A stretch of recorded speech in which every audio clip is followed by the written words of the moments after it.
C'est ce prospectus qui a changé la vie de Zoé. Alors au lycée, elle découvre la Marine nationale par hasard lors d'un forum d'orientation. Ça a tout de suite eu un écho très différent pour moi que les autres chemins de vie qui étaient proposés. Et c'est là que j'ai commencé vraiment à m'intéresser. Ensuite, bien sûr, j'ai regardé des documentaires, des films. Pour la Lyonnaise qui a grandi entre Saône et Rhône, devenir marin n'était pas une évidence. Elle a donc suivi une préparation militaire durant 1 an.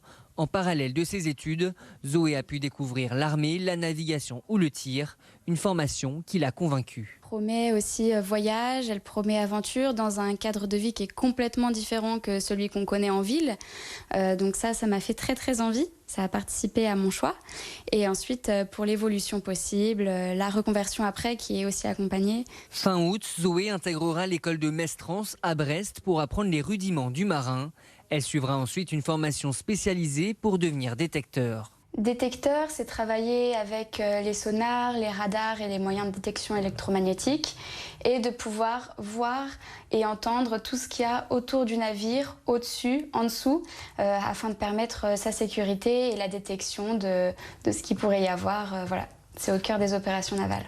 Dès l'été prochain, elle pourrait être engagée dans des opérations militaires, loin de Lyon, mais avec la fierté de servir son pays.